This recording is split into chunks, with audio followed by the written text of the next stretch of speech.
So I said, well, okay, we could stay in California, move halfway down to Los Angeles. My family was from LA, her family was San Francisco, so we split the difference finally instead of living up north. And we'd already made our money, so we just had to go down there and spend it wisely and don't lose it, which we didn't until the market fell apart. But even that, we didn't lose everything. We were okay.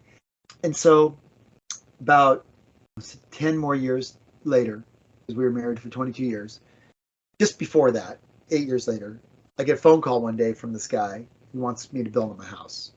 I said, sure, send the plans. And it turns out it was up back in San Francisco. And I was living about a 4-hour drive away. And I needed the money for another job. Normally, I didn't take other people's work, but in this case, I needed the money. So I bid it. It was like $1.2 million at the time. And it would be a nice income over a year. At the time, I'd probably make 10% on it, maybe 20%, 10, 15, 20%, depending on how the job went. So it was nice cash flow. Needed that to support the family. And I didn't realize who the job was for. I was just somebody sent me this random set of plans. It was a friend of a friend. And then after I bid it and I started talking to the owner, turns out this guy was my old shrink.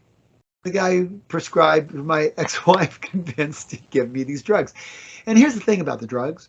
If you take Prozac, or for me anyway, it doesn't affect your memory and it doesn't affect your performance on a lot of things. It just slows you down. So like if a bomb went off behind me, I'm like, oh my God. But on Prozac, I'd go, huh, a bomb. How about that? Okay. That's what Prozac does. I don't like it. I didn't ever like it. But once you start taking it, it fucking reprograms your brain. It puts like this. You can feel it. It's a chemical dose in your brain.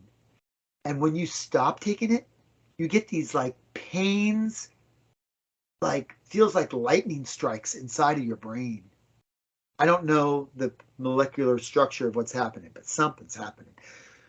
So you have to wean yourself off it slowly. Take a quarter pill or half a pill and then a quarter pill and then every other day. And you have to taper off until your chemistry comes back. Not easy to do. And so then I had to learn how to chill out, as a function of that. So anyway, 12 years later, no, 10, whatever it was, 8 years, I ended up building this guy's house. And through that process, if you ever build a custom home for yourself or have a guy build it for you, it's probably one of the most stressful things that you'll ever occur in your life, except for maybe cancer at death. But you're spending the most money you'll ever spend on one item. And you have expectations of what it's going to be when it gets done.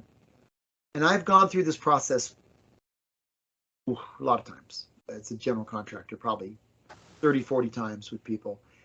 And I've become almost their shrink.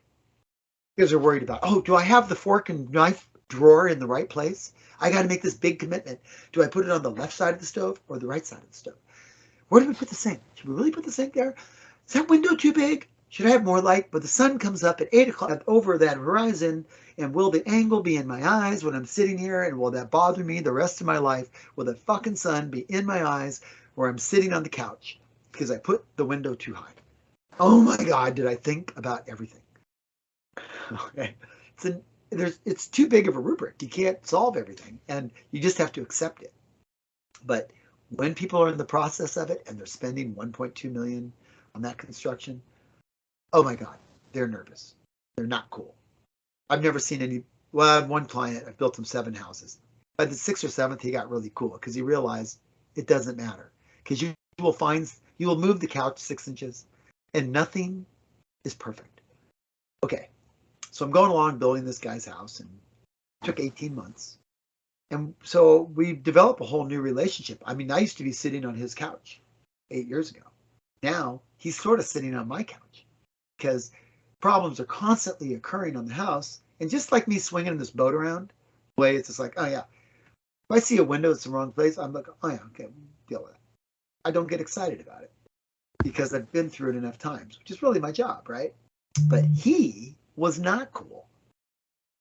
And I said to him one day, I was like, well, well, at least it's so nice that you have your marriage together and, you have such a nice, wife and everything. And he goes, well, yeah, I hope so. Or said something to lead me to believe that maybe there was, troubles at home. I go, oh, well, sorry. And so that was my first look at him. I was like, wait a minute. You were the guy coaching me on my relationship. You got these same problems at home. Okay. And telling me I should give up on my dream. I think maybe what he should have done instead of telling me to give up my dream, I should have gone to a coach to how to sell my dream better. Voila. Voila. Okay, so by the end of the job, about 2/3 of the way through this house, I come in one day and I'm moping. He looked at me, he goes, hey, what's wrong with you, man? You're usually like, well, hip and let's go and do the next task. I said, my wife asked me for a divorce. And he was like, he did the math. 9 years ago, he had basically just told me, yeah, go on the drugs, dude, so she'll be happy. That was their solution. And he was like a bit shell shocked. And all he could do was try to say something nice. He goes, well, I'm too sorry about that. And, I hate to see when people get divorced. He's a nice guy. But so a couple months go by of hell for me because now I'm in the throes of trying to figure out how to divide up my empire. And now I'm, instead of this person being my partner who helps me create things, she becomes my adversary. And that's the person who's in charge of my kids. And that's the person who I'm kind of still living with, sleeping with. Well, we're not sleeping together anymore, but we're in the same room. Very difficult situation. And so I'm trying to stay cool through all this. Some nights I just stay away, I get a hotel or I stay wherever.